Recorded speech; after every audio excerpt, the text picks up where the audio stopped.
on Abhishek Banerjee's statement on white paper. He says we will give you a white paper on Bengal, what all corruption has taken place there. Prahlad Joshi statement on white paper. I think, yes, I think Mr. Kunal Ghosh has already বিষয়টা আর একটা point একটুখানি বলে দিই, সেটা হচ্ছে এই যে 100 দিনের কাজ, আপনারা জানেন দেশের মধ্যে নরেন্দ্র মোদী সরকার রিপোর্ট দিয়ে জানিয়েছিল দেশের মধ্যে প্রথম স্থানে রয়েছে ভালো কাজে 100 দিনের কাজে পশ্চিমবঙ্গ। তো ফার্স্ট বয় তো প্রাইজ পাবে। কেন্দ্রীয় সরকার নরেন্দ্র মোদীর সরকার রিপোর্ট দিয়ে জানালো গোটা দেশের মধ্যে 100 দিনের কাজে প্রথম স্থানে রয়েছে পশ্চিমবঙ্গ। আর বিধানসভা ভোটে হারার জন্য প্রথম টাকাটা তার বন্ধ করলো। আজকে নানা রকম ছুতো দিচ্ছে, কিন্তু আপনারাই তো প্রথম সম্মান ঘোষণা করে রেখেছেন, প্রথম স্থানটা ঘোষণা করে রেখেছেন, তাহলে তো দ্বিচারিতা হচ্ছে। আর একটা হচ্ছে আপনি বাংলার যে কোনো প্রান্তে যান, যে এলাকায় তৃণমূল জিতেছে, যে এলাকায় হয়তো সেই বুথটা সেই এলাকাটা হয়তো অন্য কোনো দল জিতেছে, আপনি দেখবেন লক্ষ্মীর ভান্ডার কিন্তু সবাই পাচ্ছে, তৃণমূল কংগ্রেস কোনো বৈষম্য করছে না। কিন্তু পশ্চিমবঙ্গে হেরেছে বলে গোটা পশ্চিমবঙ্গের মানুষকে বঞ্চিত করে রাখা, পশ্চিমবঙ্গকে বঞ্চিত করে রাখা, মানুষ তো আবার বিজেপি এমপিদের দেখলে জিজ্ঞাসা করতে শুরু করবে।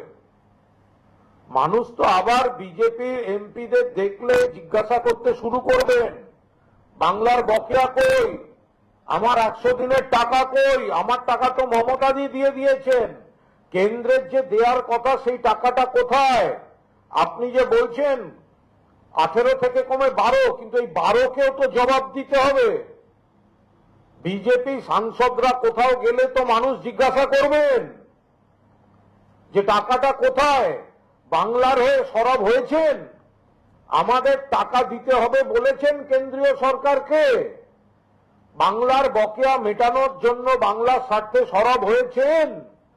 ফলে এগুলো কিন্তু বিজেপিকে উত্তর দিতে হবে এবং কেন্দ্রীয় অর্থমন্ত্রীকে অভিষেক বন্দ্যোপাধ্যায়ের দাবি মেনে, চ্যালেঞ্জ মেনে শ্বেতপত্র প্রকাশ করতে হবে। যদি শ্বেতপত্র প্রকাশ করতে না পারেন, হোয়াইট পেপার দিতে না পারেন, তাহলে ধরে নিতে হবে অভিষেকের চ্যালেঞ্জ অ্যাকসেপ্ট করার ক্ষমতা আপনাদের নেই। আপনারা শুধুমাত্র বিরোধিতা, মিথ্যাচার, প্রতিহিংসা আর বাংলার প্রতি বঞ্চনা, এর উপর দাঁড়িয়েই মানুষকে বিভ্রান্ত করার জন্য রাজনীতি করছেন। রিগার্ডিং প্রহ্লাদ যোশী বলেছেন দুর্নীতি,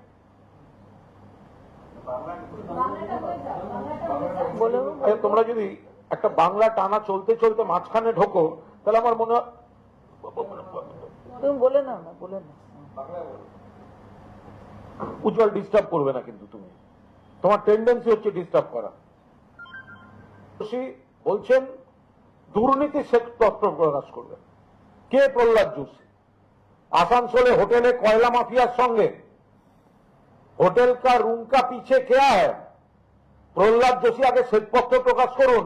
বাংলায় এসে হোটেলে বিতর্কিত কয়লা ব্যবসায়ীর সঙ্গে কি করছিলেন? চুপি চুপি কি করছিলেন? আপনার ঘরে কেন কয়লা ব্যবসায়ী আছে, বিতর্কিত ব্যবসায়ী আছে হোটেলের মধ্যে? আর দুর্নীতি, কে দুর্নীতি ঠিক করবে? প্রহ্লাদ যোশী। 1 নম্বরে ভুয়ো জব কার্ডে উত্তরপ্রদেশ, এপাশে ওড়িশা, ওপাশে মধ্যপ্রদেশ, একের পর এক বিজেপি সরকার, ডাবল ইঞ্জিন সরকার, এনডিএর বন্ধু সরকারগুলোর যাবতীয় অনিয়ম, তারপরে তাদের টাকা দেওয়া হয়েছে।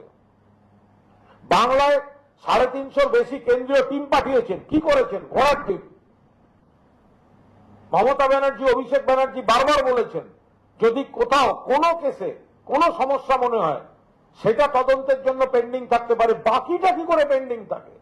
সকলকে কি করে আপনি বঞ্চিত করতে পারেন? গোটা রাজ্যকে কি করে আপনি বঞ্চিত করতে পারেন? ফলে প্রহ্লাদ যোশী, আগে আপনি এই প্রশ্নের উত্তর দিন, ওই আসানসোলে বিতর্কিত কয়লা ব্যবসায়ীর সঙ্গে वो होटल का पीछे रूम का अंदर में क्या थी, रूम का अंदर में क्या थी प्रहलाद जोशी को? पहले इसके ऊपर खुद के लिए एक व्हाइट पेपर निकालिए, फिर करप्शन या फॉल्स एलिगेशंस वाला जो बात है फिर बोलेंगे। নির্মলা সীতারামন বিতর্কিত মন্তব্য করার পর তিনি নিজেই আবার বলছেন যে মমতা বন্দ্যোপাধ্যায় রিয়েল ফাইটার, আপনারও প্রশংসা করছেন। বিজেপি কি কোথাও একটা গিয়ে লুকশিট করাতে চাইছে? কারণ এটা নিয়ে অলরেডি